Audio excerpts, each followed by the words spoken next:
ኣቦይ ባዕሉ ዝውንኖ ጽቡቕ ትርፊ ዝነበሮ ናይ ንግዲ ትካል እናሰርሐ እዩ ዝናበር ነይሩ። ሃፍቱን ጥሪቱን ሪኣ ድማ ምስ ኣደይ ተፋሊጦም ሓዳር መስሪቶም ንዓይ ክወልዱ ከኣሉ። ዝናን ቅርሽን ፈታዊት ዝነበረት ኣደይ ንውዳት ክትቀርብ እንተላ ንጥቕሚ እምበር ንፍቕሪ ክትብል ነፍሳ ሓሲማ ክትነብር ኣይትደለን ነይራ። ኣቦይ እውን ዝደለየቶ ኩሉ ብዝግባእ እዩ ዘማልአላ። ሓደ መዓልቲ ግና ኣቦይ እቲ ናይ ንግዲ ትካሉ ክሳራ ኣጋጠሞ። ዝነበሮ ስራሕ ገዲፉ ድማ ብትሑት ስራሕ ናብርኡ ከመሓድር ቀጸለ።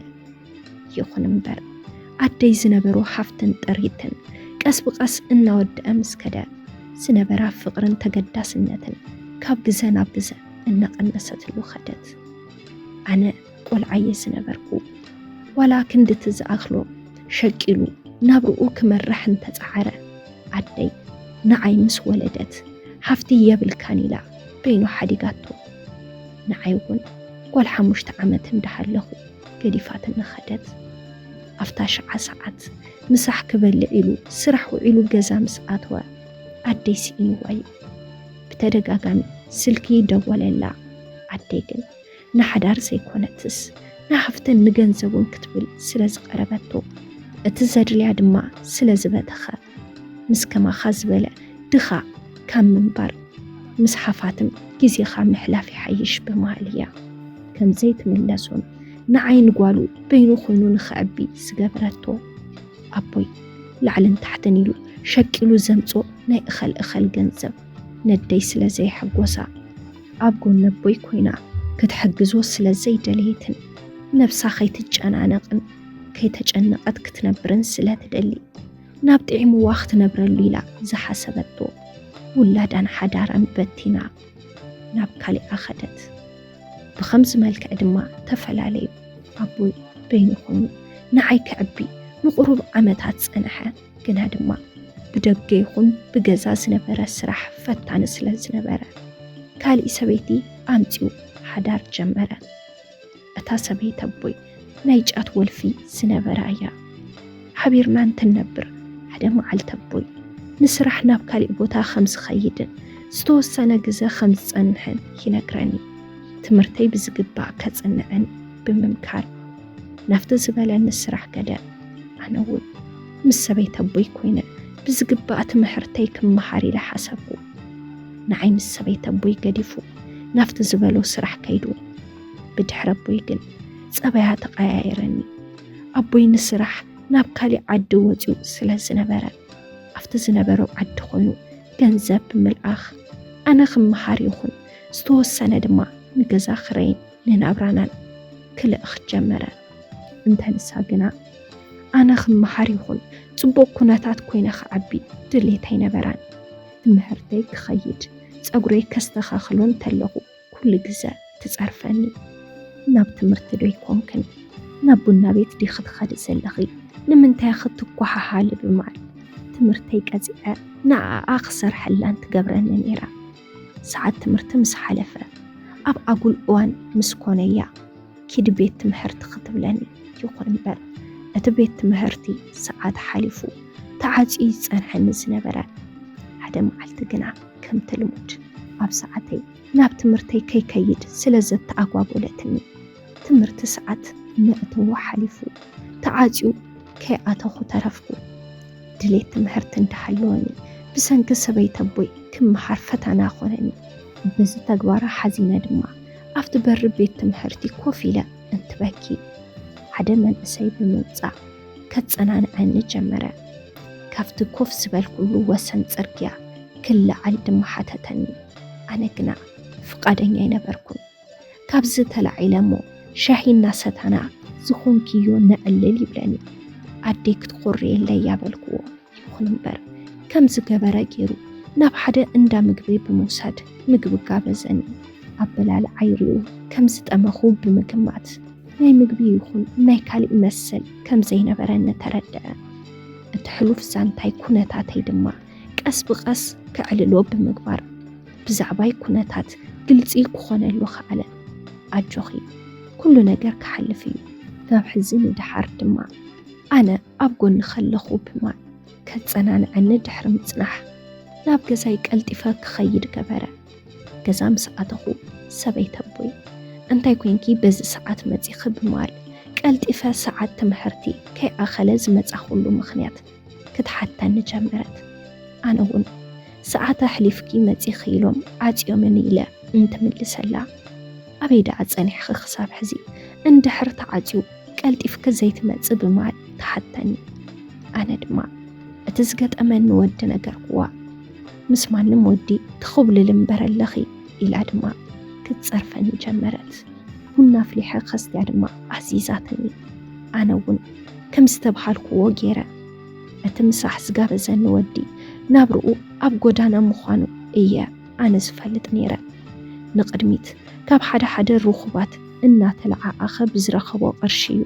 ናብርኡ ዝመርሕ ንገንዘብ ክብል ዘይሰርሖ ስራሕ ኣይነበረን ድሕሪ ግዜ ብዝፈለጥክዎ ድማ ደናግል ኣዋልድን ደቂ ኣንስትዮን ንሓፋትን ብምሻጥ ድንግልንአን ክጥቀመሉ ብምግባር ኣታሊሉ ብምሻጥን እዩ ገንዘብ ዝረከብ ኣነ ግና ብገዛ ተህውኸኒ ዝነበረት ሰበይት ኣቦ እቲ ናይ ደገ ኩነታት ከስተውዕለሉ ዕድል ኣይረኸብኩን ነይረ ናይ ሰበይት ኣቦይ ክፍኣት እንትርኢ ምስኣ ዝዳረግ ሕሱም ሰብ ዘሎ ኣይመስለንን ነይሩ ነዚ ድማ እዩ ኣብ ጸገመይ እዋን ቁኑዕ ሰብ መሲሉ ብምቕራብ እቲ ናይ ገዛ ጸገመ ከይኣኽለኒ ብደገ ኮይኑ ናብ ሕማቕ ዝዓደመኒ ሕማቑ ከይተረድአኒ ጽቡቕ ናብራ ዘለዎን ንዓይ ክሕግዝ ዝኽእልን ርኹብ መሲሉ እዩ ዝቐረበኒ ንኻልኣይ መዓልቲ ድማ ትምህርተይ እናኸድኩ ኣብ መንገዲ ብምጽራሕ መሊሱ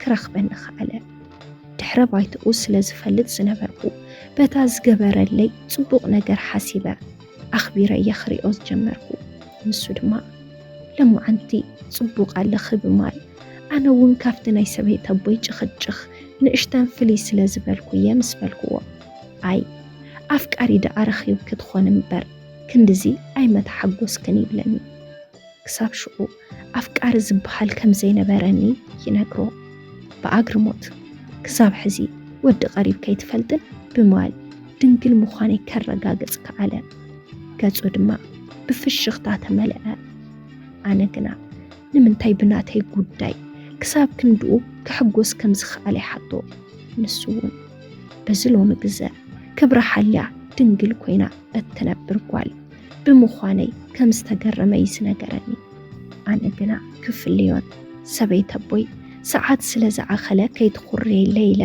ገዲፈዮ ክኸይድ ሓተትክዎ ምሳሕ ሓቢርና ክንበልዕ እዩ ዝነበረ መደቡ እንተ ኣነ ግና ፍቓደኛ ኣይኮንኩን ምኽንያቱ እንተ ደኣ ደንጌ ንገዛዓቴ ሰበይት ኣቦይ ክትቀትለኒ እያ እዚ ምስ በልክዎ ሕራይ ምሳሕ ክትበልዒ ፍቓደኛ እንድሕር ደኣ ዘይኮንኪ ኣነ ንገዛኺ ኸፋን ወክየ ብማል ናብ ገዛይ እንዳኸድኩ እንዳዕለለኒ ገዛ ብፂሑኒ ተመለሰ ሽዑ ድማ ከም ዘይረኣኽዎ ንጽባሒቱ ኣነ ትምህርቲ ከም ዝኸድኩ ምስ ኣረጋገጸ ንገዛ ብምኻድ ድማ ምስ ሰበይት ኣቦይ ክራኸብ ከኣለ ሰበይት ኣቦይ ኩሉ ግዜ ኣብ ገዛ ኮፍ ኢላ ጫት ብትእዛዝ እናምፀት እያ እትቁሕም ከምቲ ልማዳ እንዳገበረት ድማ ረኸባ ንዓይ ሕራይ ከብለኒ ከም ዘይኽእል ምስ ተረድአ እዛ ብናይ ጓል ሰብዓያ ርህራህ ዘይብላ ሰበይት ኣቦይ ከይዱ ብምርካብ ብዛዕባ ገንዘብ ከዛረባ ከም ዝደለ ነገራ ንሳ ግን ኣይተረድአን ናይ ምንታይ ገንዘብ ምዃኑ ኣይተረድአን ንሱ ግና ንዓይ ምስ ሓደ ሃፍታም እንተ ደኣ ረኺባትኒ ብቐጥታ ናብ ሒሳባ 150,000 ከም ዘእትወላ ነገራ እቲ ቅርሺ ምስ ሰምዐት ድማ እቲ ኩነታት ክትፈልጥ ተሓንጦት ተገዲሳ ድማ ከመይን እንታይ ክትገብር ከም ዘለዋ እንተሓቶ ንሱ እውን ንቅርሺ ዘለዋ ድሌትን ስስዐን ምስ ተረድአ እዛ ጓል ሰብዓይኪ ድንግል እንድሕር ደኣ ኮይና ከም ዝገበርክ ጌርክ ብምእማን ንዚ ዝብለክ ዘለኹ ሃፍታም ነራኽባ ብድሕሪኡ እቲ ዝበልክዎ ገንዘብ ትረኽቢ ይብላ እዛ ሰበይት ኣቦይ ብገንዘብ ስለ ዝዓወረት ብዛዕባ እታ ቆልዓ ቀሊል እዩ ንዓይ ግደፎ ናበይ ዲኣ ከይትኸይድ ኣብ ኢድ ቁፅፅረያ እቲ ዝበልካዮ ገንዘብ ጥራሕ እርግፀኛ ኹን ብምባል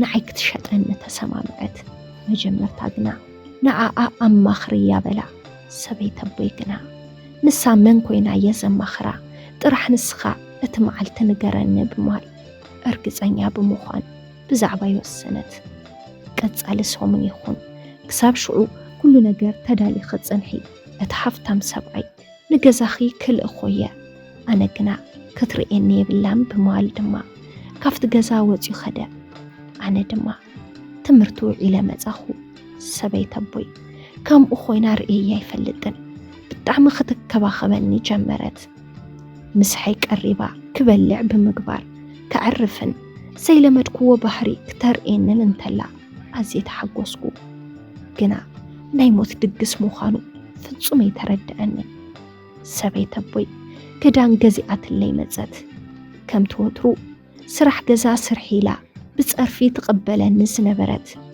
እዚ ነገር ገዲፋ ባዕላ ክትሰርሕ ጀመረት ሓደ መዓልቲ ድማ ናይ ድራር ክዳን ገዚኣትለይ መጸት እቲ ዝገዝአትለይ ክዳን ተኸዲነ ዝኾነ ጋሻ ስለ ዝመጽእ ተዳልየ ክጸንሕ ትነግረኒ ኣነ ግና ኣብዚ ሰሙን እንታዩ ረኺቡኪ ክንዲዚ ትከባኸብኒ ዘለኺ በልክዋ ምንም እኮ እንተኾነ ጓልየኺ ብምባል እያ ዝመለሰትለይ ኣነ ግና ቅድሚ ሕዚ ውላደይ ይትረፍ ክትብለንስ ብቁጥዑ ዘይተዛረበኒ ዝነበረ ሰበይቲ ሕዚ ደኣ እንታይ ረኸበት እንዳበልኩ ብልበይ ክሓስብ ከሰላስል ጀመርኩ ግና ዋላ ሓንቲ እቲ ምሽጥር ክርድአኒ ከኣለን ከምዚ እንዳዕለለትኒ ከላ ድማ ኣብ መንጎ ሓንደበት ሓደር እዩ ዘይፈልጥ መንእሰይ መፅዩ ተፋለጥዮ ሓወዩ ብምባል ድማ ክላለዮ ገበረትኒ ኣነ ኩሉ ነገር ምንም ኣይተረድአንን ስቂለ ዝበለትኒ ክሰምዕ ጀመርኩ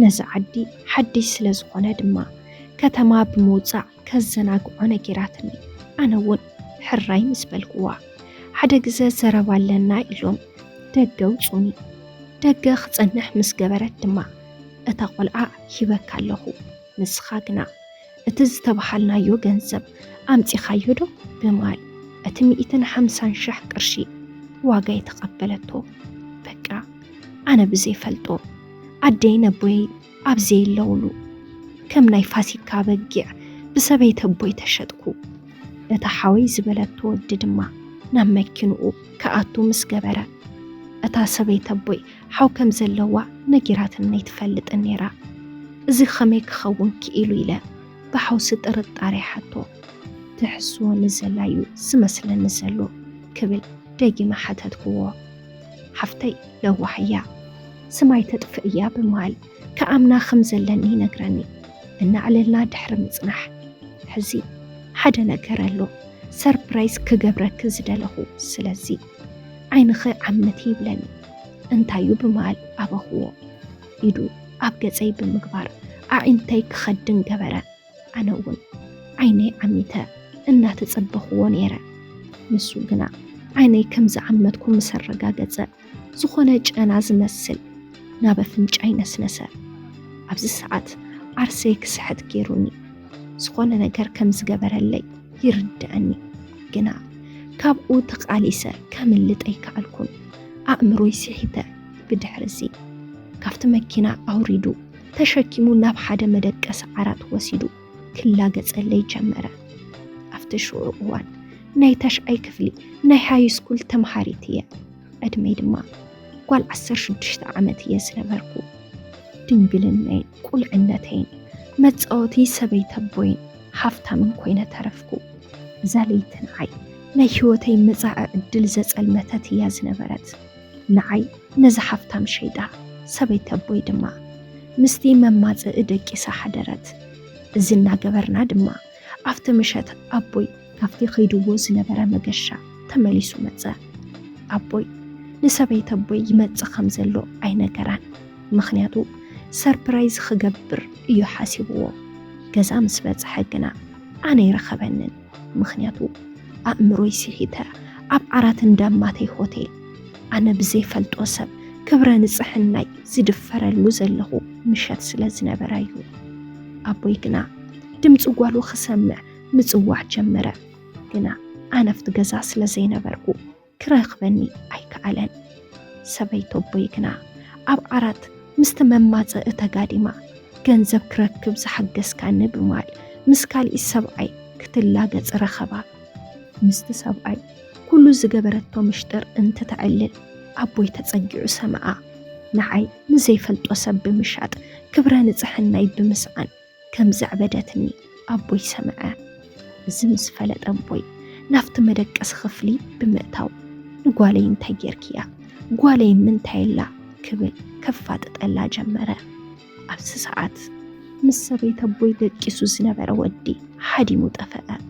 ሰበይት ኣቦይ ግን ኣብ ቅድሚኡ ኮይና ፈጥፈጥ በለት ክትፈራሕ ጀመረት። ነቦይ ድማ እቲ ኩሉ ዝገበረቶ ጉዳ ዘርዚራ ነገረቶ። ኣቦይ እዚ ኩሉ ነገር ምስ ሰምዐ ነታ ሰበይቱ ነቲ ንዓይ ዝዓመፀን ነቲ ዘራኸበን ናብ ቤት ፍርዲ ጠጠው ኣቢሉ ከሰሶም። ኣነ ግን ብድሕሪ ዚ መዓልቲ ጥዕናይ ዝተሓለወ ክኸውን ኣይከኣለን። ዓበድበድ ክብል ዓርሰይ ምፍላጥ ዘይክእል ጓል ኮንኩ። ኣቦይ ንኣቶም ናብ ቤት ፍርዲ ጠጠው ድሕሪ ምባሉ ምስ ተኣሰሩሉ ንዓይ ናብ ማጨለት ወሲዱ ኣብ ማጨለት ንኽድሐን ገይሩኒ። ድሕርዚ እቲ ኩሉ ኣብ ልዕለይ ዝወረደ ነገራት ኩሉ ዘርዚሩ ኣቦይ የረድአኒ። እዚ ኩሉ ግፍዒ ዝወረደኪ ብሰንከዩ ንዓኺ ክብል እየ ነታ ሰበይት ተምፅያ ነይረ። ግና ካብ ዝጠቐመትኪ ዝጎድአትኪ በዝሕ። ዛጓለይ ይቕረ ግበርለይ ብማል ኣብ እግረይ ተደፊኡ ኣቦይ ይቕሪ ተሓተተኒ። ግና ኣቦይ ዝበደለኒ በደል ከምዚ የለን ምንም ከም ዘይገበረንን ብምንጋር እቶም ወንጀለኛታት ከም ዝተኣሰሩ ምስ ፈለጥና ኣነ ነቦይ ብሰላም ክንነብር ጀመርና።